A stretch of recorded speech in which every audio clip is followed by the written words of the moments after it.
pela penúltima aula. Vou mostrar aqui para vocês, vou compartilhar aqui para vocês o slide aqui de hoje. Espera aí.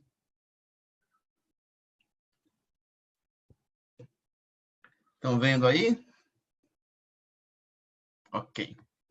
Vou só diminuir aqui a telinha de vocês. Só um minutinho. Ótimo. Então, irmãos, hoje eu quero falar, a gente tem falado muito da reforma, né? E a gente falou de Zwinglio, de Calvino, e aí eu falei um pouquinho das dificuldades que aconteceu, e hoje eu vou falar, vocês vão perceber isso na prática, né, de alguns erros, de alguns pecados, né, que foram cometidos. E, mais uma vez, eu queria falar para vocês que Deus está no comando de tudo. E dentro da reforma, dos movimentos da reforma, eu queria destacar, tiveram vários, mas os de mais destaque eu queria trazer para vocês, e que tem muito a ver com a nossa fé hoje, são os anabatistas e os anglicanos, mais os anabatistas.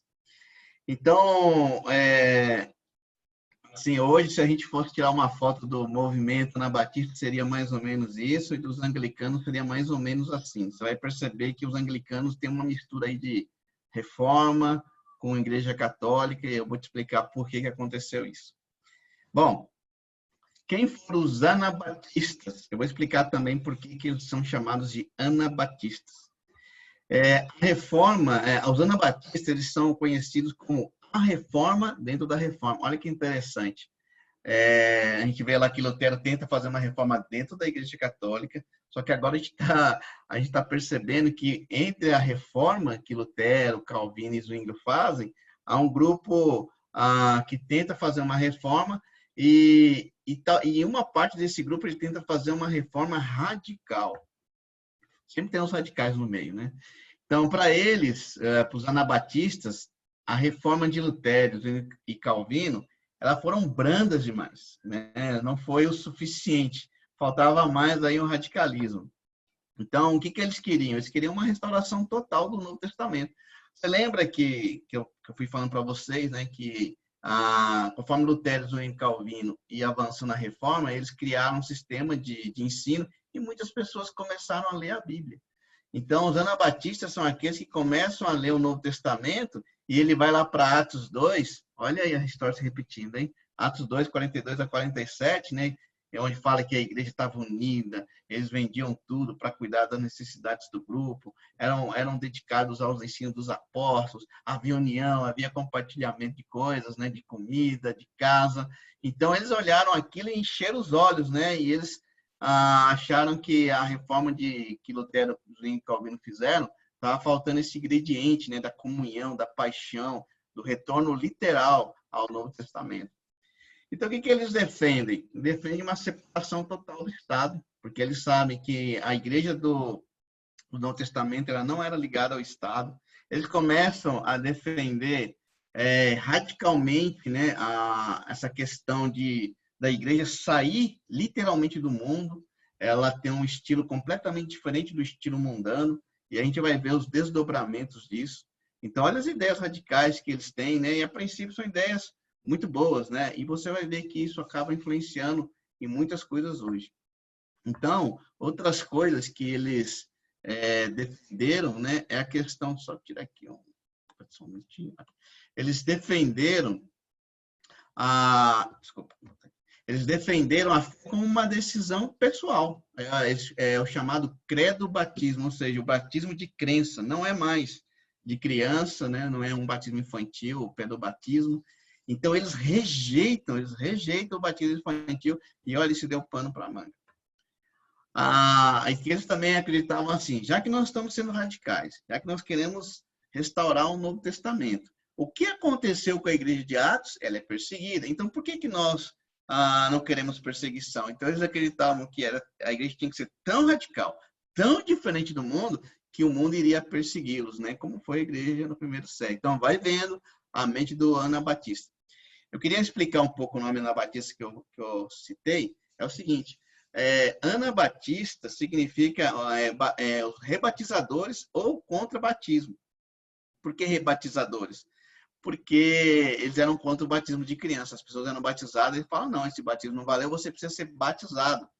Só que Anabatista é um apelido pejorativo que as pessoas davam, falavam de rebatizadores, que na verdade não é, né? Não é o real, porque na mente do Anabatista, ele está praticando o primeiro batismo, o batismo correto. E a gente vai desenvolver um pouco mais essa ideia, só para você entender um pouco. E outra característica, primeira, né? A gente vai ver que depois isso muda, e não demora muito, mas o grupo inicial dos anabatistas, eles eram extremamente pacifistas, eram contra um cristão pegar em armas, eles preferiam morrer do que defender até a própria família, se necessário. Então, na mente deles, um cristão não se defende, um cristão ele deixa de ser martirizado, ele não toca em armas, ele é pacifista. Uma coisa também que eles acreditavam muito era na igualdade. Homem, mulher, escravo, a gente vai falar um pouco disso, né? Por isso que é um movimento que agrega muita gente. E ele também acredita na democracia, diferente da democracia de Atenas. Eu vou falar mais sobre isso para você entender como esse movimento tem importância e chega até a gente. Então, como eles tinham essa ideia igualitária, todos são iguais diante de Deus, na sua maioria, eram pessoas muito simples, né? Porque se você está acompanhando bem essa história da reforma, o que acontece?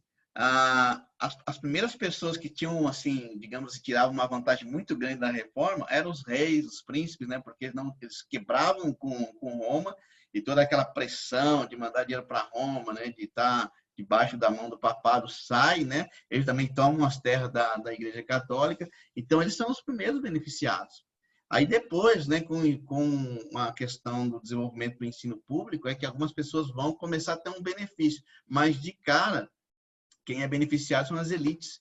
E os anabatistas, eles percebem isso, eles começam a se preocupar, né, ter um olhar de manter uma igualdade, porque eles estão lembrando lá de Atos 2, eram todos iguais, né, dividiam. Então, muitas pessoas simples, elas foram alcançadas porque ela tinha uma expectativa também da reforma, né, e estava demorando para chegar neles. E os anabatistas fizeram essa ponte entre a reforma e as pessoas mais simples. Então, como eu falei, né, o nome anabatista vem daí, da fé pessoal, credo, né, rejeição do batismo infantil. A igreja sendo perseguida, acho que eu voltei aqui. Plenamente pacifista, era igualitário, democráticos, né? Só voltar. Desculpa. Então, olha que interessante, né? Tem essa foto aqui, esse quadro, né? Mostra-se muita gente sendo batizada e a maioria sendo gente simples. Só que isso vai ter, assim, um grande problema que a gente vai acabar falando sobre isso. Então, vamos lá, os primeiros rebatismos. Por que eu coloquei rebatismo? Porque estou falando de um olhar de pessoas que tinham como a reforma o batismo infantil, tinha muita tradição. Então, para eles, alguém, um adulto, se batizando novamente era um rebatismo. Então, olha só, o primeiro tipo assim, já que a gente crê no batismo de adulto, o primeiro a fazer isso foi George Blaurock. Não sei se é a pronúncia certa, mas está aí o nome. Foi em 1525, lembra? A reforma começa em 1517. Aí ele pede, e isso é muito, muito radical para a época, ele pede para o irmão dele batizá-lo em praça pública, né? E aí o irmão dele é batizado por ele. Porque assim, ninguém fazia batismo, só quem poderia fazer o batismo eram os oficiais da igreja. Quando Lutero faz a reforma, Calvino e Zwinglio, eles têm essa ideia assim, vamos romper com isso, mas ainda era muito, muito recente.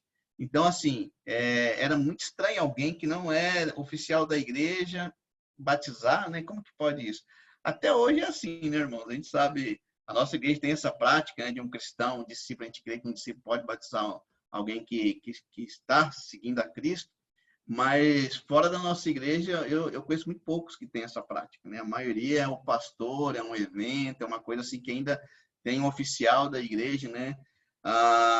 Porque encara o batismo assim um ritual muito e é importante, claro, né?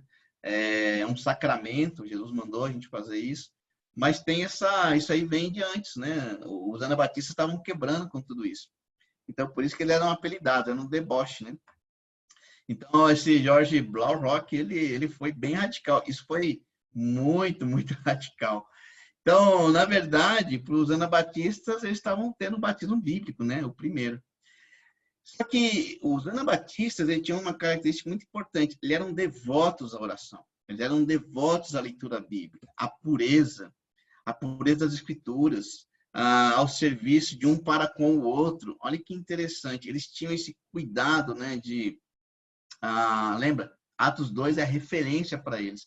Então, era uma comunidade muito amorosa, né? Isso chamava muita atenção. Agora, qual era o problema disso também? Como eles não tinham essa preocupação de ter um oficial, né? Ou seja, você é um cristão, você pode batizar, você pode pregar, você pode liderar um grupo pequeno, né? Eles tinham essa ideia de grupos, você pode fazer o que você quiser, você pode ler, você tem acesso às escrituras, né? Era uma autoridade para a pessoa, né? Só que aí, por causa disso, os anabatistas, eles não tinham uma doutrina coesa. Você vai ver uma doutrina coesa nos luteranos, nos calvinistas, nos seguidores de Zwinglio, mas os anabatistas, como eles estavam naquela de, olha, todo mundo é importante, todo mundo, eles levaram literalmente o sacerdócio de todos os santos à risca, né? E realmente isso é verdade, mas a gente precisa sempre cuidar da doutrina, né? Então, começaram grupos a pregar coisas tão estranhas que era a interpretação pessoal dele das escrituras, das convicções bíblicas, né? E eu coloquei entre parênteses aí para... é complicado, né? Convicção bíblica, a gente tem que tomar muito cuidado, porque cada um pode ter uma interpretação. Então, ele lia uma Bíblia sem a supervisão de um oficial da igreja em suas reuniões, por isso que vinham essas, né, interpretações diversas. E a gente tem, até hoje, a gente percebe que tem grupos que interpretam uma coisa, leem um versículo, ou pegam uma escritura isolada e criam doutrinas em cima disso. Bom, queria falar um pouco dos conflitos, né? Primeiro, conflitou com a tradição católica, né? E até mesmo da reforma, porque lembra, Lutero ele não fez uma reforma de tudo, tinha muito da tradição católica nos cultos dos reformados. Outra coisa interessante, quando eles propõem a separação total do Estado, vai ter um enfraquecimento, porque você lembra que as disputas de religião da reforma, muitas delas eram na guerra, né? O Zwingli ele é morto até no combate. Agora, se eu não estou ligado a um Estado reformado, eu não sou soldado do Estado reformado. Então, assim, os reformadores viram isso, ou eu não sou resistência, vem um Estado católico em cima de mim, então, como eu não tenho compromisso com esse Estado, eu não vou lutar para que esse Estado seja reformado. Porque não era só uma reforma de religião, era da vida da cidade, né? Então, os reformadores sabiam, olha, que se eles não têm respeito, se eles querem essa separação total, vai enfraquecer a resistência contra a Igreja Católica. Então, e também tinha esse pensamento, né? Os reformadores acreditavam nessa cooperação entre igreja e Estado. Você vê que Zwinglio, ele faz isso, né? Ele trabalha com os políticos da cidade, né? E era assim, que você tem que entender que a ideia, como que funcionava, né, naquela época, assim, quem nascia no Estado protestante, automaticamente era protestante. Como que acontecia isso? Pelo batismo. Eu não sei se vocês lembram, não faz tanto tempo assim, mesmo no Brasil, tem muitos lugares que não tem registro civil, mas tem registro de batismo na Igreja Católica, né? Alguns que querem saber, fazer uma história mais profunda do passado, você vai ver que chega uma hora que para você achar o registro de alguém, tem que ser na Igreja Católica. Eu estava ouvindo uma aula sobre isso, né? E um alemão, ele é um teólogo alemão, ele fala, olha, eu estou numa cidadezinha aqui na Alemanha, que eu fui na prefeitura fazer a documentação minha, da minha filha e da minha esposa. Aí ele perguntou para mim, dentro de uma prefeitura, ele falou assim, o senhor é batizado? O senhor de qual religião é? Então, e a sua filha é batizada? Então, assim, no órgão público, algumas cidadezinhas da Alemanha ainda tem esse resquício, né, do batismo ligado à cidade. Então, olha que difícil. Quando você nega o batismo infantil, para a cidade, você está negando a sua origem. Você não quer, você está negando a cidade. Então, é um conflito muito grande. E para os reformadores, você tá negando a reforma. Então, as questões de religião eram decididas na base da política. Tem várias situações, até a questão dos anabatistas, quando o Zwinglio ele combate a questão do rebatismo, né? Batismo de pessoas adultas, os anabatistas apresentam seu caso, Zwinglio também, e Zwinglio ganha, né? Ganha no voto. Então, era uma decisão política. Então, quando você nega o batismo, você vai contra a política também. Né? A separação, você negando o batismo, você está fazendo uma separação da vida civil, de acordo com o pensamento. Né? Então, você não vai defender a bandeira do país, você não vai defender o Estado, você não vai ser um soldado. Né? Então, isso tem muita, assim, não é somente a convicção de ou não é um batismo verdadeiro, tem muitas coisas que estavam implícitas, né, nessa separação. Hoje você vai ver até as igrejas mais históricas, elas têm um corpo, né? Elas têm uma doutrina onde o batismo é uma coisa muito séria. Né? Você não pode exercer nenhum cargo de liderança se você não for, por exemplo, presbiteriano é assim, se você não for batizado como criança ou batizar os seus filhos, você não pode exercer você pode fazer parte da igreja, eles reconhecem outros batismos, mas você não pode ter um cargo de liderança dentro da igreja porque você não está seguindo as normas, né? Porque é uma doutrina coesa e tem um estatuto e você deve seguir. Só para você entender um pouco, né? Claro que a defesa do batismo infantil pela igreja presbiteriana, anglicana, ela tem uma defesa que não é tão fácil de você entender, de você rebater, né? Você tem que conhecer bastante da história da Bíblia para você entender isso. Mas é outro papo isso. Então, olha só, os puritanos, desculpa, é que eu vou falar dos puritanos lá na frente. Os anabatistas, eles estavam querendo criar uma nação dentro da nação. Isso dá muita confusão. Imagina a gente colocando os dias de hoje, né, que São Paulo decide ser um país porque nós vamos vacinar o nosso povo aqui, então aqui vai ser um país, o Dória vai ser o presidente, né? Você acha que o Brasil ia ficar satisfeito? Não, muito bom, que bacana. Ia dar muito problema, né? Então, mas só para você, estou sendo bem anacrônico, mas para você entender um pouquinho da dimensão do problema. Então, assim, batizar... e outra coisa interessante, que o batizar novamente era um movimento comum de um grupo herético, ou seja, um grupo que comete uma heresia. Tirando do cristianismo, né, a maioria dos grupos religiosos, quando alguém vai fazer parte, ele é batizado novamente. Então, além de tudo que eu estou falando, ainda se acrescentava essa questão que era encarada como uma heresia. Então, como eu falei, né, para os reformadores, negar o batismo era negar a fé, e para a cidade era negar suas origens e suas autoridades. Então, olha, complicado, né? Então, às vezes a gente encara com uma certa facilidade de entendimento sobre isso, mas para aquela época não era fácil. Então, aqui eu tenho um quadro, né, um pintado aí e tal, de como era o movimento, né? Aqueles, lembra? O Anabatista, eles conseguiram muitas pessoas porque eles tiveram um olhar para os marginalizados, né? Os que ainda não estavam sentindo o efeito da reforma. Ainda que eles sentiam o efeito porque pessoas estavam estudando em escola pública, né? Então, eles começavam a ler a Bíblia e ficaram entusiasmados. Então, imagina, né? Daí surgiu um monte de doutrina também, confusão, mas é muito interessante pensar, né, o poder que as escrituras têm de mover pessoas, né, de colocar assim um desejo profundo. Bom, então, olha só, eu vou entrar num ponto que fala sobre os anabatistas radicais. Do seu lado direito aí tem dois senhores, né? Parece só um minutinho que o vizinho chegou e o cachorro ficou feliz aqui, acho que está indo um pouco de barulho aí. Então, tem o senhor Bernard e o senhor Jan. Olha só o que essas figuras fizeram. Então, em 1532, na cidade de Münster, acho que é assim que se pronuncia, os alemães de plantão aí, pode mandar aí no chat se eu errei. Mas, assim, é iniciada uma rebelião. Ele é um ministro luterano e ele inicia uma rebelião. Ele fala assim, não, nós vamos implementar os ideais anabatistas.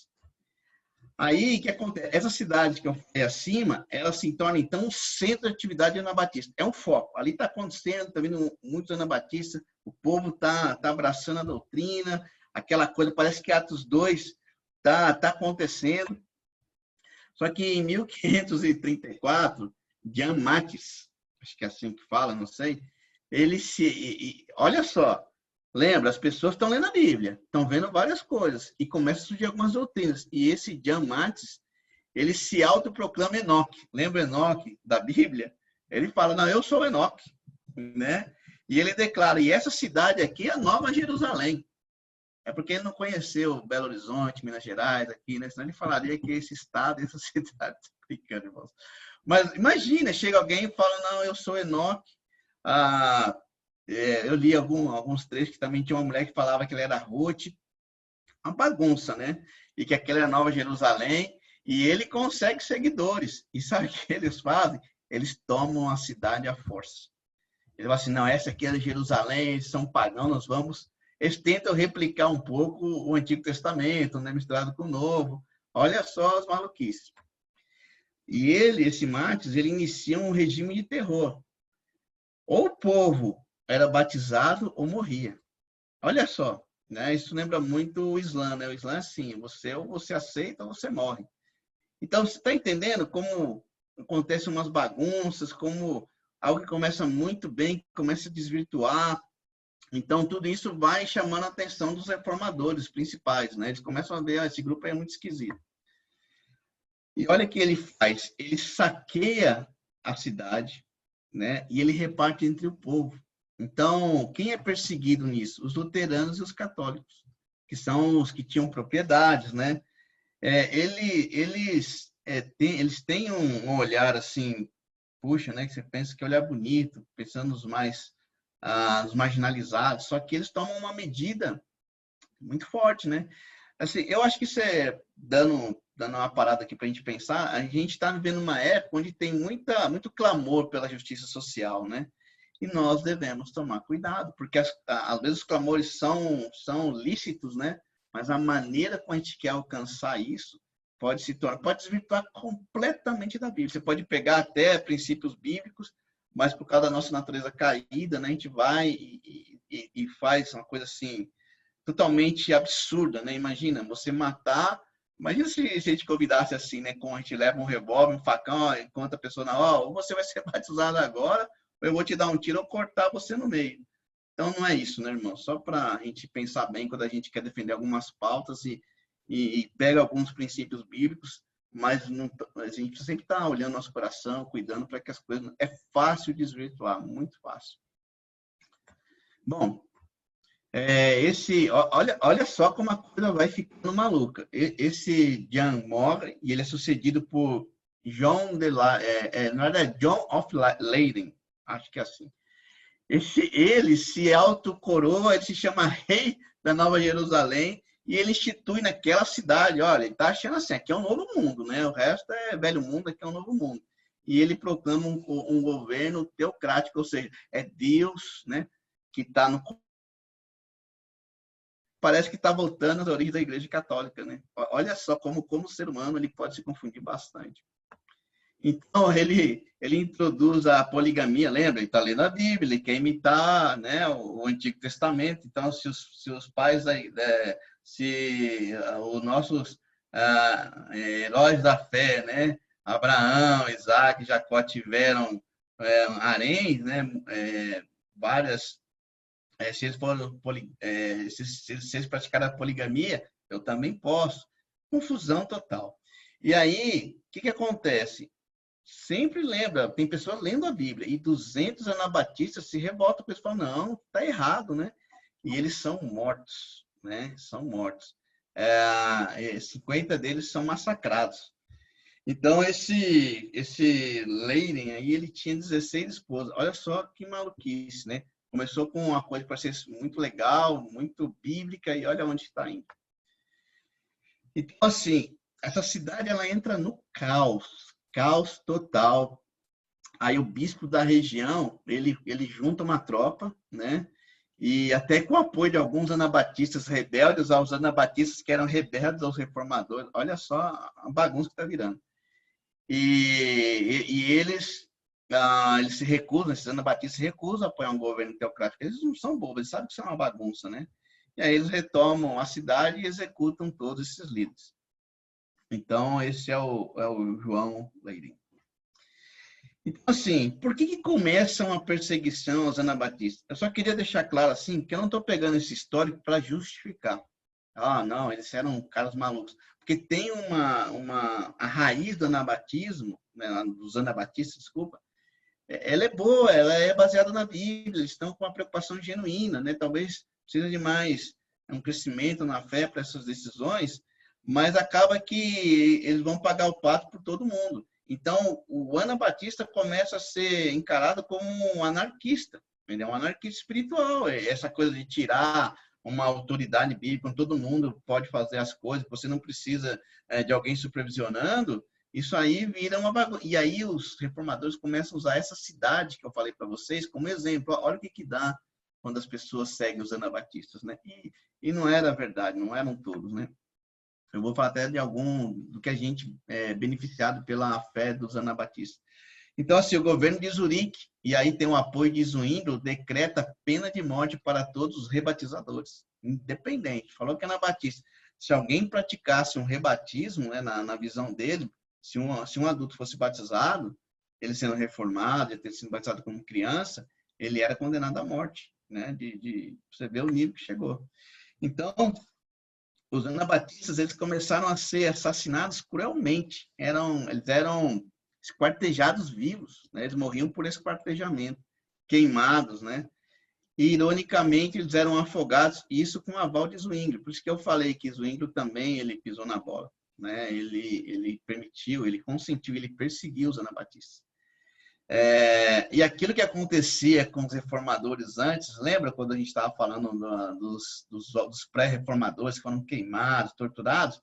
Os reformadores estão replicando. Olha que coisa, né? Que coisa difícil. Então, assim, uma das torturas, dos meios de morte que os anabatistas enfrentaram era o que eles chamavam de terceiro batismo. Ah, você quer ser batizado? Então eu vou te batizar pela terceira vez. E eles afogavam, né? Amarravam pedras enormes e jogavam eles nos lagos e os afogavam. Eu vi na época que eu estava estudando sobre eles, tinha um quadro, né? E mostrava assim uma jaula, né? Cheio de anabatistas dentro e o pessoal abaixando essa jaula, né? E matando todos afogados. Então, mas o que é interessante é que esses anabatistas, eles topavam, falavam assim, não, a gente vai morrer porque a gente crê nisso. Eles não abriram mão, né? Eles tinham esse coração de lutar contra isso. Era uma convicção que estava ardendo. Tinha aqueles radicais e tinham esses que eram aqueles que eram mais dedicados à oração, dedicados às escrituras, né? Que tinha esse ideal, né? De viver como a igreja primitiva. Olha que triste isso. Estima-se que os anabatistas que foram mortos, o número total, ele ultrapassa o que aconteceu nos 3 séculos antes deles. Então, toda a história que a gente vê sobre tortura, morte, não superam a morte dos anabatistas. Então, foi muita morte, né? Foi um lado obscuro da fé cristã. Né? Isso eu acho importante, né? A gente falar dessas coisas para que a gente entenda que a nossa fé ela é pura porque ela vem de Deus, mas quando ela passa por nós, né, por nossos pecados, a gente acaba cometendo coisas terríveis, né? Eu sempre lembro de Davi, né, que era aquele rei segundo o coração de Deus, e ele adultera, ele mata, para você ver, mas Deus não deixa de vê-lo assim, ao perdão. E essa é outra situação. Alguns perguntam, será que os reformadores eram cristãos? Sim, eram, né? E cometeram erros. O que eu queria falar, irmãos, que aquela época era assim, se não concorda comigo, você morre. O ambiente era mais ou menos assim. Então, era muito violento, era muita morte, não era como é hoje, né? Então, não justificando, mas só deixando essa deixa. É um assunto espinhoso, essa é a grande verdade. Bom, como eu falei, foi um momento sombrio, né? Protestantes perseguiram anabatistas, que os anabatistas eles acabaram se tornando uma terceira opção. Tinha os católicos, tinha os protestantes e o anabatista, né? Então, que eu falei, né? Os protestantes acabaram cometendo as mesmas coisas que os católicos fizeram com eles, né? E aí tem assim o quadro, essas figuras nessa pintura aí de como que era. Eles amarravam os pés, amarravam os braços e jogavam com correntes pesadas, né, com pedras. outros eram queimados vivos, né, esquartejados, como eu falei também. Então, foi uma época muito triste da história do cristianismo. Então, quais os grupos que surgiram posteriormente influenciados pelos anabatistas? Olha que interessante. Os menonitas. Eu não sei quantos já ouviram falar deles.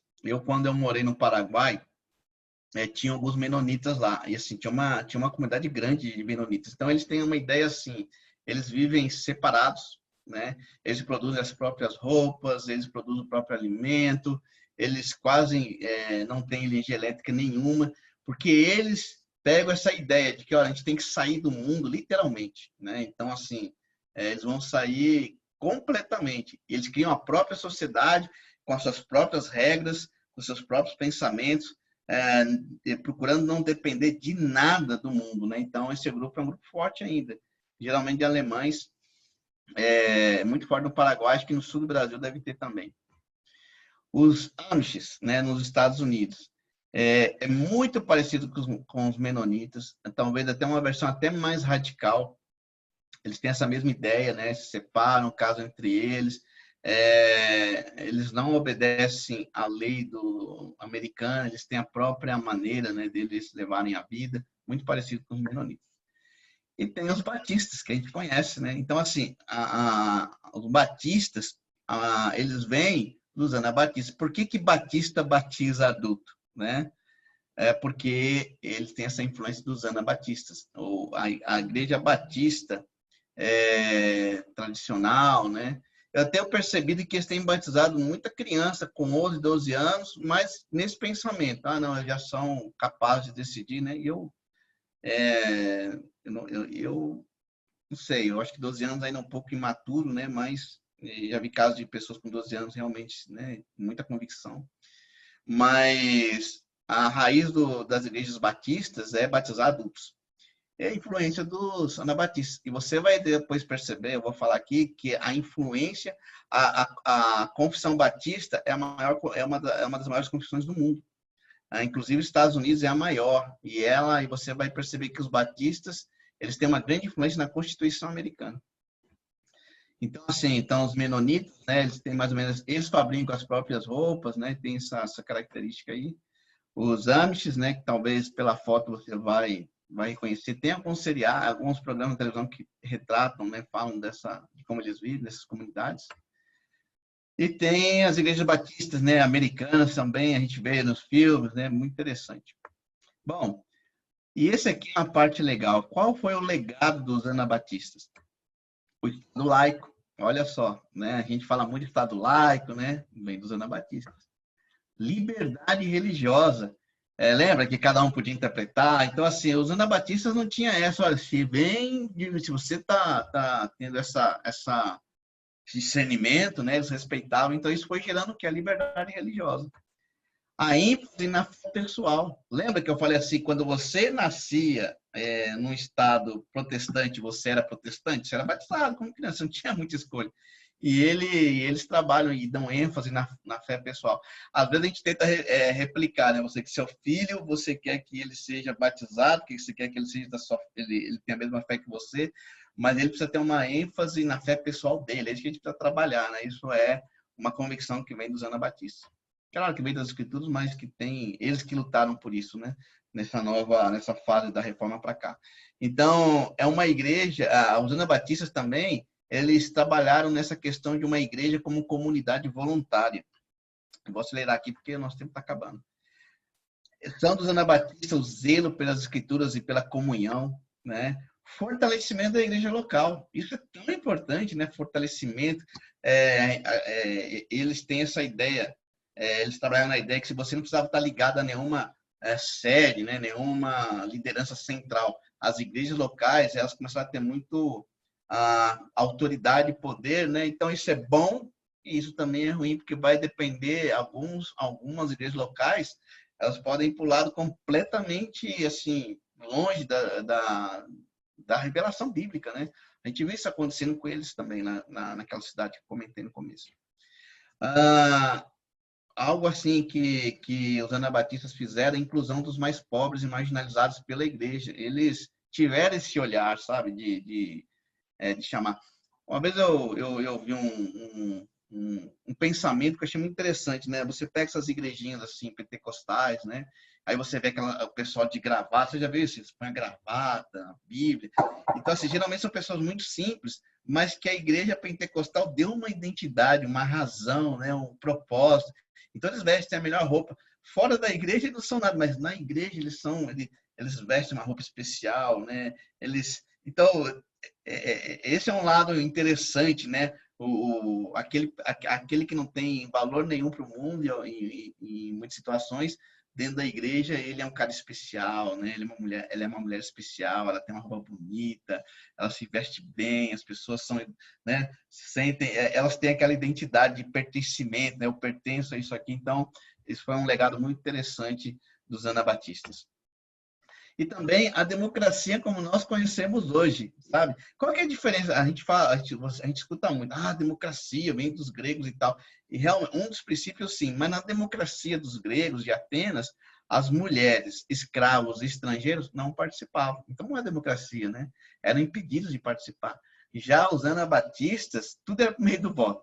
Né? É difícil você trazer essa mentalidade para a igreja, né, por meio do voto, mas eles tinham essa. Eu faço decisões que não são que podem ser avaliadas, validadas por um voto, eles faziam. Então, e eles incluíam todos, né? Então, os anabatistas, eles deram esse ar de democracia.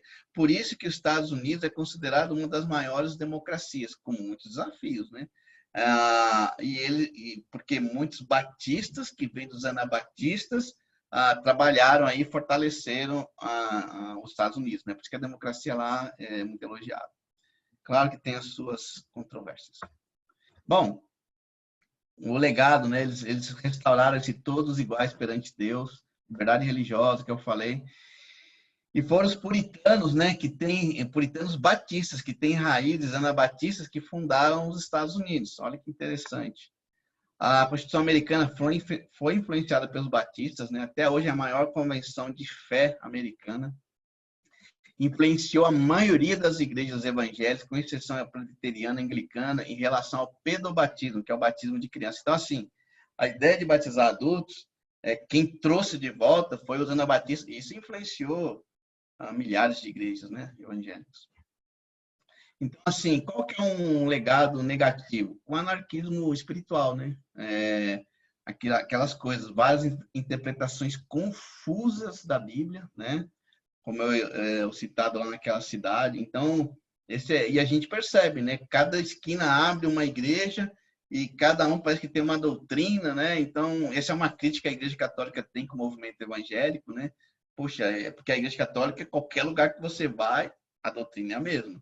Já nos evangelhos, você está numa igreja, pensa de um jeito, você está numa igreja, pensa no outro. Isso é bom porque reflete a liberdade religiosa, mas isso também tem o seu legado negativo, né? Pode virar confusão bíblica. A gente, quando estuda a Bíblia com alguém, às vezes a gente vê cada doutrina maluca, né? E esse é um legado negativo, né? Que a gente pode falar, mas, puxa, quantas coisas boas, né? Eles fizeram. Bom, vou falar rapidamente aqui da reforma dos anglicanos, né? Foi uma reforma muito peculiar. Ela acontece na Inglaterra, né? Na Grã-Bretanha, por isso se chama anglicanos, né?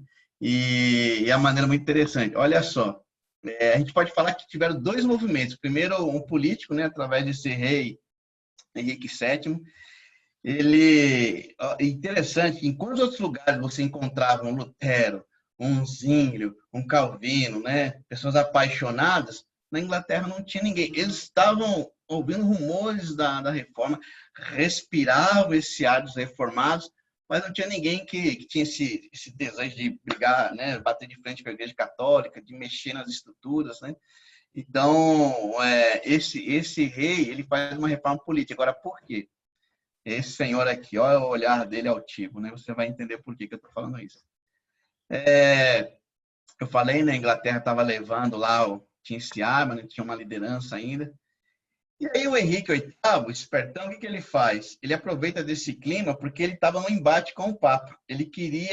O Papa não queria permitir ou anular o casamento dele com a princesa Catarina de Aragão. Essa Catarina de Aragão, ela era muito influente. O pai dela era o Carlos V, aquele que, eu vou colocar aqui, mas é aquele que liderou aquela dieta de Worms, né, contra Lutero, que defendeu a Igreja Católica. Então, imagina, né, como que o Papa, você acha que vida de Papa é fácil? Como que o Papa ia lidar com isso, né? Um rei que quer separar, só que ela quer separar nada mais, nada menos do que a filha do rei, né? Carlos V, não pode, é difícil, né? E ele fica lá bravo, ele quer anular porque ele quer, ainda que ele tenha filhos com a Catarina de Aragão, ele tem filhas, ele queria um filho. Aí o que que ele percebe? Ele fala assim, bom, esse aqui eu coloquei o dado do Carlos V, né, que ele lutou ali contra a reforma, e essa é a Catarina. Então, a Catarina de Aragão, ela não concebia um filho homem. Então, aí, o que que ele faz? Ele decide, ele fala, vou casar com outra mulher, vou enfrentar o Papa, né? E aí ele faz o quê? Eu vou fazer minha própria reforma, eu vou me declarar chefe da igreja, né? Então, ele faz assim uma reforma política. O problema dele não é que ele está movido pelas escrituras. Ele percebe que tem um movimento, né? Aí ele fala, poxa, aqui eu não consigo, né? Essa quebra, porque né, também que o Papa estava defendendo o casamento, ainda que a Igreja Católica é muito séria com isso até hoje, acho que é muito importante, né? Mas o Papa estava numa situação muito difícil, né? Porque simplesmente era Carlos V, né? O grande defensor da religião católica. Então ele decide formar a própria reforma dele, né? Uma reforma política, e ele rompe, né, com a Igreja Católica, e aí a religião anglicana ela torna-se civil, uma religião civil, ou seja, nasceu na Inglaterra, é anglicano. Aí por meio do quê? Do batismo infantil. E aí ele declara chefe da igreja, né? Tipo, ele é o papa dos anglicanos, não que ele tenha esse papel de papa, né? Mas ele que vai dar as ordens. Então, aí você fala, como que isso foi para frente e prosperou, né? Como havia já aquele espírito pairando da reforma, alguns líderes apoiam essa ruptura, né? Essa ruptura com a Igreja Católica e no desejo, né, de implementar uma reforma espiritual. Então, Henrique VIII, ele, como cabeça da igreja, ele adora o casamento, casa-se com a ajudante da sua ex-esposa e consegue ter o seu sonhado herdeiro. Então, isso é muito interessante, porque esse Henrique, o rei Henrique, ele nunca quis romper com as tradições católicas, né? Ele quis romper com o Papa. Se o Papa tivesse concordado, talvez a igreja anglicana nem existiria. É claro que Deus tinha, a gente vai ver lá na frente que Deus trabalha para que a reforma realmente aconteça lá. Então, assim, e ele manteve muitas das crenças da igreja católica. Tanto é que até hoje, se você for numa igreja anglicana, você vai ver muitas, mas muitas semelhanças com a igreja católica, né? As vestes, os rituais, né? Muito parecido. Você vai entender por quê também. Ainda que hoje a igreja anglicana ela está tomando algumas decisões muito sérias, né? Ela está fazendo casamento de homossexuais, ela tem pastorado feminino, né? Tem várias assim, coisas que desvirtuaram bastante, mas você entende a origem, né? A origem é muito política, né? Da igreja anglicana e acaba tendo essas consequências, né? Mas é um tema espinhoso também, exige mais detalhes. Então, nessa primeira reforma, né, quais foram as coisas significantes que aconteceu? Os monastérios foram suprimidos, mas olha como esse rei ele era esperto. Ele fez isso para ficar com as terras, né? E ele precisava reabastecer o cofre. Ele está quebrando com a Igreja Católica, isso causava muitos problemas, né? E ele também ele começa a trabalhar na tradução da Bíblia em inglês para usar nas igrejas, e isso acaba despertando, né, mais ainda nas pessoas esse sonho reformador, né? Então, o que o Henrique VIII faz com essas terras também? Ele beneficia, né, os homens nobres e influentes, e para os monges que ficaram sem seus monastérios, ele dá uma pensão. Então, ele é muito político, né? Ele consegue o apoio, ele consegue assim, implementar, digamos assim, as reformas dele através da política. Por isso que a gente fala que o grosso da reforma anglicana é uma reforma política, né? vai ter uma segunda etapa, eu vou falar rapidinho. Então, esse movimento de traduzir a Bíblia desperta o desejo de uma verdadeira reforma espiritual na Inglaterra. As pessoas estão lendo a Bíblia, está sendo traduzida na língua delas. Então, esse rei morre e o filho dele assume, só que o filho dele era muito doente. O filho dele acho que vai morrer com 16 anos. Só que na época do filho dele, ele tem os conselheiros que são reformadores, e esses conselheiros, eles acabam implementando mais e mais, né, a reforma. Aí a reforma se fortalece, o menino morre, né, com 16 anos, e aí quem assume? A filha da Catarina. Lembra? A Catarina é a rainha que foi deixada de lado, porque o rei, supostamente por uma reforma, tira o Papa, anula o próprio casamento dele. Então, essa Maria, ela tem sangue nos olhos, né, como o pessoal fala, porque a mãe dela foi, né, sofreu um divórcio, assim, traumático, né, foi banida, o pai dela casa com despreza a família, então morrendo esse jovem, né? Essa Catarina que tem muito apoio, lembra? A Catarina é filha do Carlos V, é um rei poderoso, né? Então a Maria, que é neta da Catarina, assume o trono. O que ela faz? Ela traz de volta a Igreja Católica. Mas como que ela faz isso? Ela faz isso promovendo o martírio de dezenas de protestantes. Ela é conhecida na história como Maria Sanguinária, né? Ou Maria Sangrenta, que eles falam, de tantas pessoas que eles mataram. Então, ela tenta conduzir a Inglaterra à força para os caminhos de Roma, ou seja, para o catolicismo, para o papado. E aí não foi lendo a Bíblia, não foi tendo boas conversas, foi na base da guerra, da morte, da perseguição. É isso que eu falo, aquele ambiente era um ambiente de barbaridade, né? Era um ambiente bárbaro, resolvia era assim, na tortura, na morte, né? Então, esse é o filho do rei, né, que faleceu, e essa é a Maria Sanguinária. Bom, então essa rainha, ela acaba a vida dela numa frustração, por ela ter perseguido tantos protestantes, né? Imagina, a Inglaterra provou um tempo sem influência do papado, então as pessoas provaram dessa liberdade. Quando ela tenta trazer de volta, ela é encarada como alguém que trai a Inglaterra, né? Então ela morre, ela continua sendo rei, mas ela é aquela rainha sem brilho, frustrada, falida, né? Porque acabava que era o povo que sustentava a coroa. Então ela morre em 1558. Porque ela também faz uma aliança com a Espanha, isso aí causa muita revolta entre o povo. Aí quem sobe ao trono, Elizabeth I, né? Então o tempo de nascimento e de morte. E ela, quando ela entra na igreja anglicana, ela faz o seguinte: ó, vamos fazer uma coisa, não vamos ser nem católico nem protestante, vamos ser os dois. Vamos misturar, vamos fazer uma linha do meio, né? E isso agradou todo mundo, né? Tá bom, então vamos aqui. Lembra, a reforma anglicana é uma reforma política, então a solução do conflito não foi bíblica nem espiritual, foi uma solução política. Porém, aí está a rainha Elizabeth I.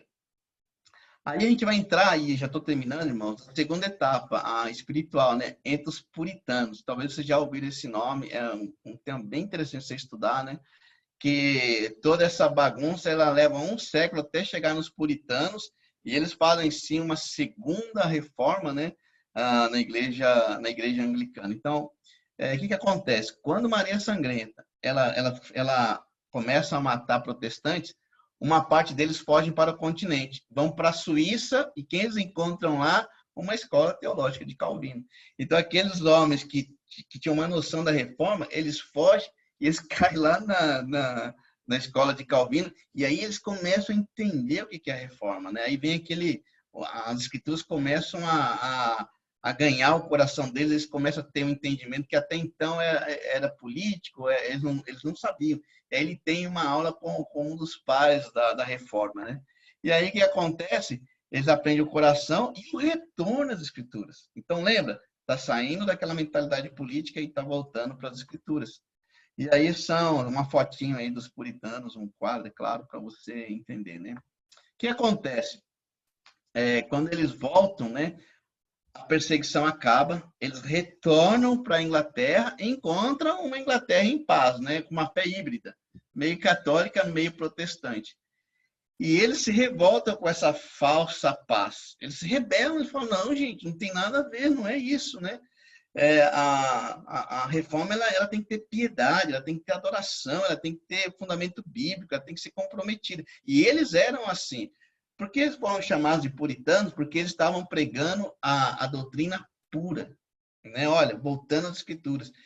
E por causa deles, a Inglaterra passa por uma reforma espiritual, né? E é claro que a igreja anglicana ela vai manter muita tradição dela até hoje, como eu falei. Então, assim, desses puritanos, né, eu gostaria muito de falar deles, daria pano para manga, sabe? Tem muita história, eles são, assim eles têm histórias de reavivamentos incríveis. E os mais famosos deles, escolhi dois aqui só para você conhecer, né? A gente está terminando, que é o John Owen e Jonathan Edwards. Então, o Jonathan Edwards escreve um livro chamado, você vai achar esse livro, acho que no Amazon, você acha, chama Pecadores na Mãos de um Deus Irado. Né? E parece assim, nossa, que tema forte, realmente era muito forte, porque eles encontram igrejas mornas, e eles começam a pregar com o pecado e falar, né? E o John Owen, o Jonathan Edwards, ele prega primeiro na igreja dele, ele percebe que não tem resultado, ele sai pregando, e aí as pessoas começam a chorar, e em uma das comunidades ele nem consegue terminar, ele tem que sair depois consolando, porque o evangelho tem essa faceta, né? Você fala, olha, você peca, você pecou, né? Pedro não falou isso? Olha, vocês crucificaram Jesus. Mas depois Pedro também vem com a solução. Mas olha, mas Deus entregou ele para morrer por nossos pecados, né? E aí os irmãos ficam aflitos, mas depois eles falam o que a gente precisa fazer, aí vem a alegria de Atos 2 e tal, e era mais ou menos isso que aconteceu, ele prega contra essa morneza, as pessoas reagem, né, e há um reavivamento. E também o Joe Owen, ele escreve esse livro que eu já li, muito legal, muito profundo, que é A Morte da Morte na Morte de Cristo, recomendo. Esse livro causou muito impacto também na geração dele. E, bom, irmãos, paro por aqui. Falei demais, eu falei que eu ia ser corrido. Tem muita história, mas como eu falei, são recortes, né? E meu desejo é que isso aqui possa te ajudar, né, a ter um entendimento. Então eu paro por aqui, aí se alguém tiver alguma dúvida, pode perguntar. Agradeço muito a atenção de vocês e é isso. Obrigado.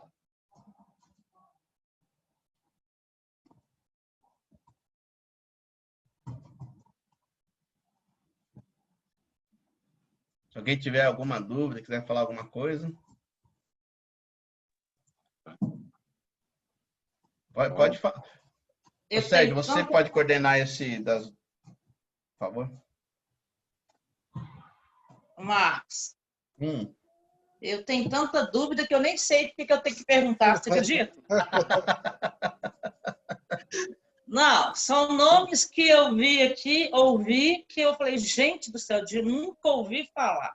Vou ter que ler, vou ouvir essa aula de novo para me estudar e aí depois eu vou tirar minhas dúvidas, porque o trem é difícil. É muita história, né? Depois você pode perguntar para mim aqui pessoalmente. Tá bom. A única coisa que eu perguntei para o Léo se os batistas vieram da Ana Batista. Como é que é? A única coisa que eu perguntei aqui para o Léo na hora que você estava falando era se os batistas vieram dos anabatistas. Eu falei, né? É. E vocês, assim, percebem alguma semelhança com a nossa igreja? Sim. Bastante. Sim. Não a parte radical demais. A parte radical não, mas tantas coisas com certeza. Uhum. Ô Marcos. Oi. O que eu acho interessante, assim, no contexto, né, não só dessa aula que você deu, mas de todo o contexto das reformas, assim, a capacidade de quem lidera, né, o que pode fazer, né?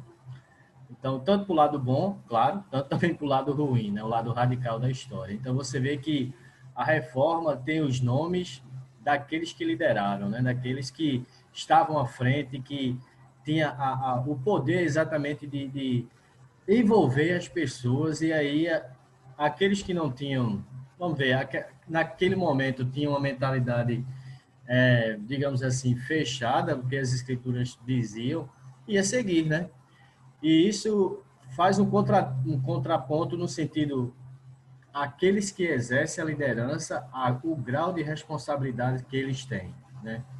Porque eles podem tanto salvar a igreja, no sentido assim, de levar os irmãos para o caminho correto, o caminho certo, permanecendo na fé, como também pode exatamente tirá-los do caminho, né? Então, eu vejo muito sobre isso, sobre a liderança, o papel dela, o quão é importante, e que se não existisse líderes, não existia movimentos, não existia reformas, né? Então, eu vejo essa grande capacidade assim, de quem lidera, né? Então, esse período realmente foi um período tenebroso por exatamente essa radicalidade, né? E muito da disputa de pensamentos que tanto protestantes, né, quanto luteranos, quanto católicos e os anabatistas tinham. Mas o ponto principal é que a gente vê que eram tão radicais que esqueciam o amor de Cristo, né?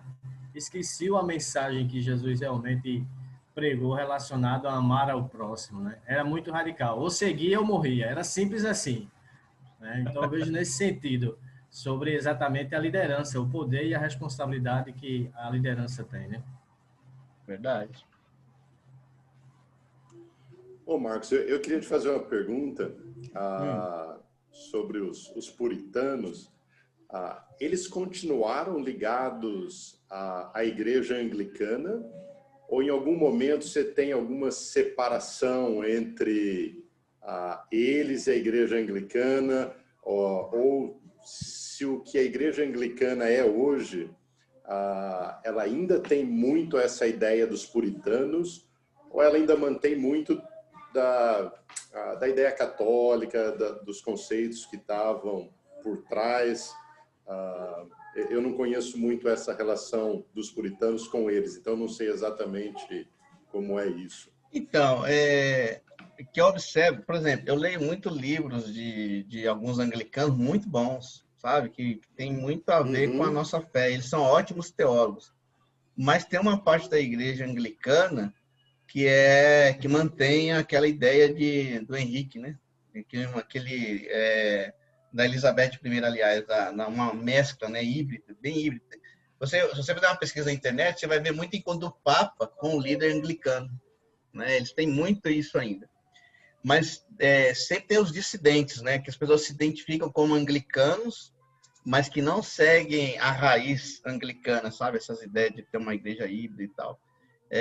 Por causa dos puritanos, né? E muitos se tornam batistas, vão para outras denominações, criam outras denominações.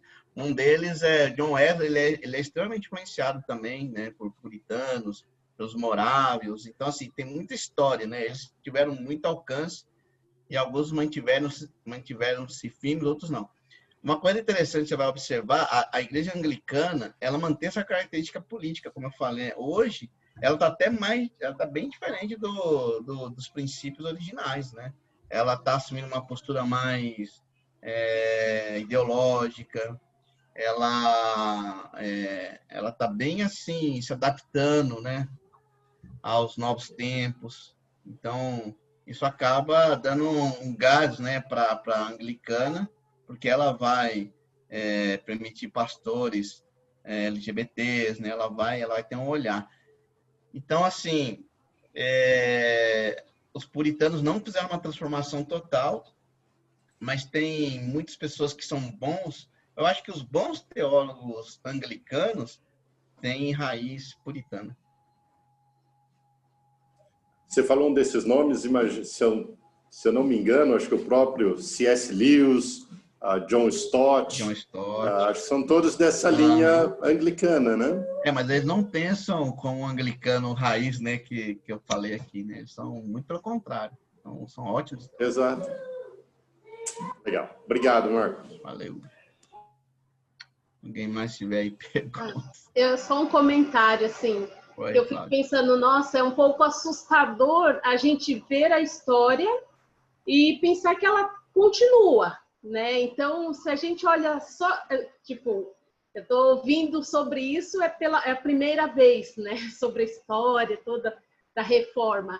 E aí eu fico pensando, mas a gente vive isso, mesmo hoje em dia, né? Quando eu penso no Brasil, como era alguns anos atrás, muito catolicismo, e de repente explodiu esse monte de igreja evangélica. E cada uma segue uma linha, né? Uhum. E aí a gente pensa, nossa, tudo isso que aconteceu se repete, né? E até os erros também, né? Então, exatamente. Assusta pensar, nossa, se a gente não está totalmente ligado assim em Deus, em fazer o que Deus ensina, a gente vai por essas linhas erradas também, né? Pela nossa natureza humana, querendo dominar, querendo fazer da nossa forma. Então, é bem assustador e, ao mesmo tempo, eu penso, bom, Deus, né, continua cuidando de tudo. Então, a gente precisa estar muito ligado com Deus, assim, para não se perder nessas ideias todas, né? Porque você vê que é muito, muito humano mesmo, né? De querer impor aquilo que acha que é certo e aí foge totalmente do que Deus está querendo de cada um de nós, né? Cláudio, você está falando interessante, porque a gente está vendo uma época da internet que está sendo potencializado.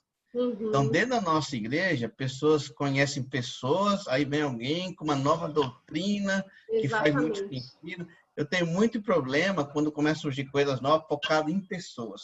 O fulano, ele é agora o guru espiritual e ele traz um negócio. Eu vou falar uma coisa para vocês, não existe nada novo debaixo do sol. Todos os movimentos aqui vão surgir ainda, você vai indo, já aconteceu. Uhum. Até mesmo nós, né? A nossa igreja chegou a um ponto de radical da gente achar que nós éramos os únicos, que nós éramos radicais, que nós éramos os únicos discípulos, que fora a gente tinha discípulo, né? Porque a gente acreditou, a gente foi vivendo aquilo e a gente acaba... tem um problema quando a gente começa a trocar os ensinos de Deus pelo fazer. Então, eu faço isso, eu faço aquilo. E aí você vai se tornando alguém até orgulhoso e às vezes dá certo, né? Então a gente tem que tomar muito cuidado, tudo que chega, né? A gente está com a internet, você escuta um pastor aqui, uma doutrina ali, uma novidade aqui, aí o fulano que viu um anjo, e quando começa isso, você fala, nossa. Uhum. Então, assim, a gente tem que estar muito conectado com as escrituras, porque é fácil desvirtuar, é fácil, a gente tem percebido isso. Verdade. Aí, muito obrigada pela aula. Obrigado, Cláudio. Obrigado por você ter escutado. Marcos, em relação aos conflitos lá, né, que tinham na época, não ficou muito... Eu queria entender um pouco mais sobre esses rebatizamentos que tinha, né? As pessoas eram rebatizadas. Porque, assim, a gente, quando é pequenininho, né? Eu vivi também na Igreja Católica, a gente é batizado lá pequenininho. E aí, depois, quando eu me torno cristã, eu sou batizada, né? Enfim. E às vezes eu vejo que outras igrejas, pessoas que têm outra linha vão a outras igrejas cristãs e, de repente, elas precisam ser rebatizadas também. É isso mesmo? Então, esse é um assunto polêmico, né? A gente pode cair no radicalismo dos anabatistas. Eu acho assim, em relação ao batismo infantil, eu não vejo respaldo bíblico, né? Ainda que, se você, como eu falei, conversar com um presbiteriano, um anglicano, eles vão ter bons argumentos, mas não me convence. Eu não consigo. Eu leio Atos, né? E as pessoas vão conhecendo, elas vão sendo batizadas. O próprio Jesus, né? Ele é batizado com uma... Não é esse batismo que a gente conhece para salvação, mas ele abre o caminho, ele dá o exemplo, né? Então, assim, o que acontece? Eu fui batizado como criança, seguindo o ritual da Igreja Católica. Eu não tinha fé, né? Eu não escolhi ser católico. Não foi uma convicção bíblica. Então, assim, eu fui herança lá da antiguidade, né? Então, as pessoas eram batizadas para fazer parte da cidade, para fazer, antigamente, como eu falei, as pessoas eram registradas a data do batismo na Igreja Católica. Então, isso mudou, né, com a chegada aqui da reforma e dos movimentos que vieram depois. Quando a gente encontra alguém que a gente estuda de outra igreja, a questão não é se é adulto ou se é criança, a questão é se ela entende o batismo bíblico. Então, se você estuda com alguém que não entende, para mim a questão do batismo é uma declaração de fé extremamente importante. O ritual não salva. Porque se a gente for achar que o ritual salva, nem estudar a Bíblia, já joga o cara na água e tchau. Que é uma mentalidade da Igreja Católica. Eles creem num batismo que salva. Ou seja, a hora que eu ponho a criança lá, ela deixa de ser pagã. Né? Essa é a doutrina. Né? Um dos conceitos. Então, assim, eu acho que é muito delicado.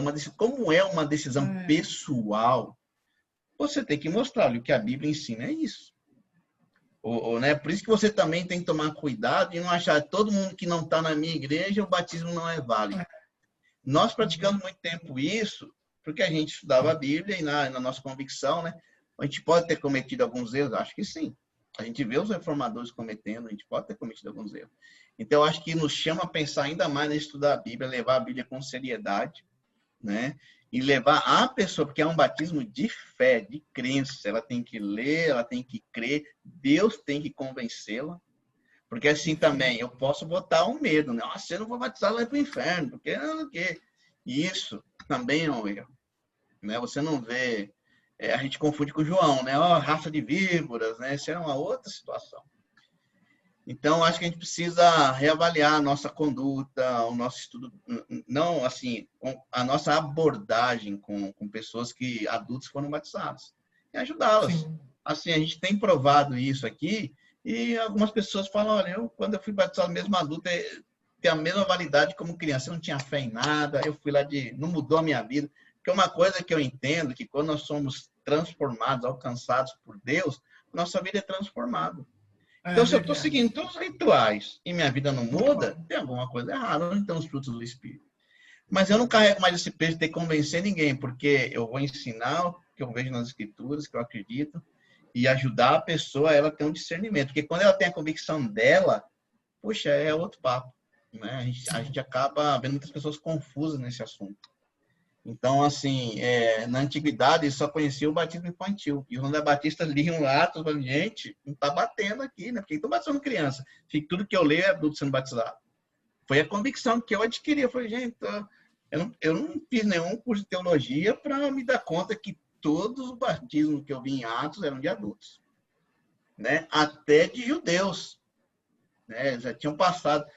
E tem um caso lá que alguns são batizados batismo de João. Mas não, tem o batismo de Jesus. Então, assim, eu entendo que pode haver confusão, mas a gente precisa ser bem cuidadoso nesse aspecto, né?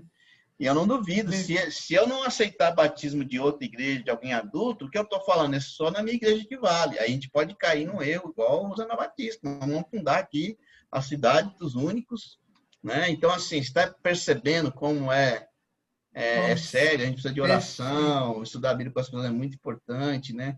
A gente tem que se preparar espiritualmente, né? Simplesmente chegar lá e passar o estudo, né? Aquele manual que a gente tem que ser muita oração, né? Muito discernimento, né? Porque é um assunto importante, né? Muito obrigada. Eu quero muito te agradecer, porque tem enriquecido demais assim, essas suas aulas, as aulas que o Bruno deu também. Gente, obrigada, que incrível. Abriu um horizonte, muitas coisas, como a Cláudia, eu estou ouvindo a primeira vez agora, né? Mas, assim, enriquece muito. Obrigada, viu? Obrigada. Amém. Obrigada a todos. Acho que o Flávio quer fazer uma pergunta. Rapidinho. Na verdade, eu queria agradecer de todo o coração aí pela explanação dinâmica e profunda, fantástica mesmo. Como foi até colocado aqui pela Sandra, a gente vai ter que rever tudo isso para poder a gente extrair tanta coisa e até trazer as dúvidas, né? Mas uma coisa que me chamou a atenção é que eu estou passando por uma situação bem curiosa e semelhante a essa que foi levantada aí com relação a você chegar ao ponto de estar estudando com uma pessoa. Eu estou estudando com um senhor de 62 anos, e ele é da Metodista, né? E aí chegou o ponto que a gente acabou o estudo de discípulo com ele, e foi até um estudo muito, muito profundo, e que eu pude falar um pouco da minha conversão. O Leonídio também pôde falar da conversão dele, né? E ele esbarrou no 15. Tá tranquilo aí? E aí o que acontece? Como nós lemos a escritura de Mateus 18, 25, por aí, Mateus 18, né? Lá no finzinho, quando ele fala sobre ir batizar, ensinar e batizar, ele ficou Mateus 28. em Mateus 28, né? Quando a gente finalizou o estudo com ele, que falou exatamente sobre ir e batizar, ele parou e ficou bem pensativo, né? Bem pensativo, aí ele foi falar da vida dele religiosa. Ele tem 62 anos e agora, diante da própria Bíblia, ele descobriu. E ele, de uma certa forma, ele já está se questionando o batismo dele, tanto o infantil quanto o da prática da igreja atual dele, né?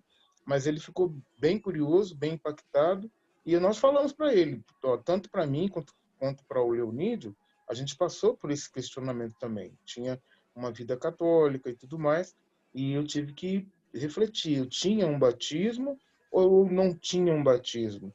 Era o batismo, um batismo que realmente precisa ser feito, ou eu tinha um falso batismo? Foi um questionamento pessoal meu, muito profundo. E ele O também... batismo é um só, né? O batismo é um Isso, só, não são vários batismos, né? não é? São vários batismos. E aí hoje ele está nesse questionamento, mas graças a Deus ele está muito positivo, ainda descobrindo coisas aos 62 anos através da própria Bíblia. Então isso tem sido muito desafiante e ao mesmo tempo uma descoberta muito grande para ele, né? Amém. Isso aí. Não existe rebatizador, viu, irmãos? Existe só um batismo. A gente tem que levar a pessoa a um batismo bíblico. Né? A gente não, as escrituras, né? Ou reconhecer que o batismo dela realmente foi um batismo segundo as escrituras, né? Marcos, legal. Ô Marcos, uma coisa que é interessante, Fala, né? irmãzinha querida. Uma coisa que é interessante é que assim, a gente vê que uma reforma vai puxando outra reforma, que vai puxando outra reforma, né? E vira um círculo, né? Mas uma coisa também que é interessante, que é um pouco daquilo que você falou, né? A gente tem que ter o senso crítico em tudo, né? Porque eu consigo pegar em cada reforma e ver os pontos positivos, mas eu também vejo as coisas ruins que tinha, né? E também vejo que as pessoas que seguiam aquelas reformas, elas eram cegas para tudo, né? Então, assim, era aquilo e elas fechavam os olhos para as coisas ruins e ficavam fixas e achavam que aquilo era 100% certo. E a gente precisa também ter esse senso crítico, né? De perceber o que está errado, tentar corrigir e não ficar também seguindo tão piamente assim, né? Para não cometer esse tipo de erros, né? Como por exemplo, o Anabatistas, eu acho que tudo que a gente viu aqui é o que mais mais parece com o nosso movimento, né? De batizar adultos, né? Tal. Mas isso de ter de poligamia, do cara achar que é Enoque, da outra achar que é Ruth, que viagem, entendeu? Que viagem. Mas as pessoas, né? Mas se você não tomar cuidado, daqui a pouco você está falando a mesma coisa. Então, ter esse senso crítico, a gente não pode perder isso, né? Acho que isso me chamou bastante atenção. Ô Magali, eu acho que é importante assim, a gente quando fala, a gente pode falar das coisas positivas, mas sempre o que ressalta é o negativo, né? É o que chama mais a atenção do ser humano. Então assim, a reforma teve, sim, a gente deve muito, né? São, como eu falei, a gente está sob os ombros de gigantes. Os anabatistas também. Mas eu queria que você lembrasse, né? Lembra quando eu me converti, que a gente era radical? Então assim, e hoje você eu percebo que lá não foi legal, né? Você mesmo no começo te afastou, mas ao mesmo tempo as mudanças, né? Aquela vida que a gente teve radical te chamou a atenção.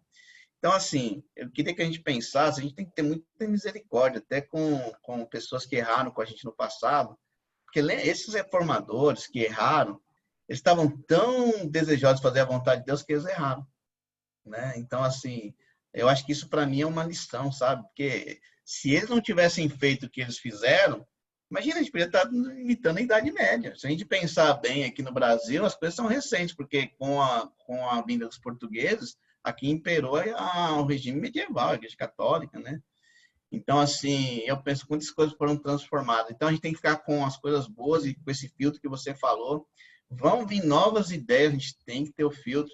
Mas se pensando na nossa realidade, naquilo que nós já erramos, naquilo que foi passado, a gente tem que perdoar, entender que as pessoas, né, muitos também talvez estariam mal. Existem os reis Henrique VIII, né, que tem suas maldades, mas existe também muita gente assim querendo fazer o bem, né, e às vezes a gente não enxerga, né? Mas é isso, obrigado. Marcos, eu tenho uma dúvida, meu amigo. Oi, fala. A nossa igreja, se a gente for olhar nossa história e tudo mais, a gente pode até brincar que a gente teve também uma reforma dentro da ICOP, né? Na volta de 2002, 2003. E eu lembro que, eu não cheguei a participar dessa época, mas eu lembro que as pessoas falam que antigamente tinha uma visão que só membros da igreja que eram salvos de fato, mas não tinha salvação fora da igreja. Essa visão, ela advém de qual movimento desses aí, que até então a gente aprendeu um pouco sobre o movimento da reforma protestante, mas eu não vi nenhuma dessa visão dentro desses movimentos. Os anabatistas tiveram essa ideia, assim, né? Porque eles olhavam que não eram... Oi? Que somente eles seriam salvos, né? Eles tiveram essa ideia, assim. Tanto é que eles... Por que eles olham isso? Eles olham que as pessoas não têm um batismo verdadeiro, que são batizadas como crianças. Entendeu? Então, assim, ó, eu sou batizado adulto, você é como criança, quem que é o perdido? Entendeu? Então, eles criam essa... Tanto é que eles, quando eles formam aquela cidade... muita gente, tipo, puxa, isso aqui é legal, então nós estamos replicando Atos 2. Mas você viu no que deu, né? Então, olha eu defendendo eles aqui. Oi? Olha eu defendendo eles aqui. Mas essa visão deles é compreensível perante o batismo infantil. Perante o batismo normal, a pessoa que era batizada em um movimento, vamos dizer, anabatista, porém não participante junto com eles, também era salvo? Você fala para os anabatistas? Por exemplo, olha, o cara anabatista lá da Alemanha... É porque assim, ó, anabatista... Não, entendi, agora entendi. O que é o anabatista é o nome que a gente dá, mas ele não olha, você é anabatista? Eu também sou. Eles olhavam a crença. Você crê no mesmo que eu creio? Então, vamos ficar... Para ele não fazia sentido você crer no mesmo que ele crê e estar separado. Eles criam nessa união como em Atos 2. Em Atos 2 não tinha assim, você crê como... Não, era um batismo só, era Jesus como o Salvador, entendeu? Então, assim, as igrejas batistas hoje, ela pratica o batismo, só que cada igreja batista tem a convenção, em cima disso tem várias igrejas batistas que praticam o batismo, né, de adultos, mas que pensam completamente diferente. Mas entre eles tem esse pensamento, não, você é um cristão como eu sou, né? Então, eu não vejo que os anabatistas, eles tinham assim, ele fala, você é anabatista ou não, mas se você crê como eu creio, ok, se você não crê como eu creio, não está bem, entendeu? Eu percebo isso um pouquinho também dentro do movimento pentecostal, neopentecostal, que é o batismo pelo fogo do Espírito, né? Isso aí que é outra história, né? Que fogo na Bíblia é juízo, não é? É outro papo. Mas obrigado aí pela... Eu conheço outro pessoal que põe fogo na Bíblia, então não é sobre isso, não. O Pedro tinha uma pergunta, né, Pedro? Fala, Pedro. Creio que sim, uma dúvida, né? Qual é o conceito de uma igreja evangélica? O que a gente pode pensar? Olha, biblicamente, o que... Desculpa, Pedro, pode terminar. Porque a reforma ela foi feita na Igreja Católica, né? Todas essas denominações é uma igreja evangélica? É que a gente está sendo anacrônico, né? A gente está pegando nossa mentalidade de agora e querendo aplicar lá no passado. Então, não tinha essa coisa de evangélico antes, era reformado, né? E eu também nem sei se eles usavam esse nome reformados. Talvez usavam mais calvinistas, né? Mais luteranos. Esses são nomes que nós estamos dando. Então, assim, o que a Bíblia fala, que Paulo fala assim, vocês que têm a fé evangélica, é a fé no evangelho. Né? O que é o evangelho? Bíblia, Jesus. Né? A vida, é o que Jesus fez, né? É a boa notícia. Então, uma igreja que é baseada na boa notícia de Cristo é uma igreja evangélica. Agora, a gente cai também no mesmo erro dos anabatistas, quando todo mundo começou a interpretar. Hoje, todo mundo fala que é evangélico. Existe até o evangelicalismo nominal. Lembra quando tinha o católico praticante e não praticante? Hoje já tem o evangélico praticante e não praticante. Olha como a gente vai imitando as coisas. Não é? E, na verdade, o que a Bíblia defende é uma fé sentada nas Escrituras, Jesus sendo o centro. Né? Se você está nesse caminho, ótimo. E você, eu acho assim, o que João, nas cartas de 1 João, vai falando? Que aquele que tem o Espírito Santo pertence a Deus. Mas se você não tem, você não é de Deus. O crer que ele fala lá é um crer que leva a uma transformação.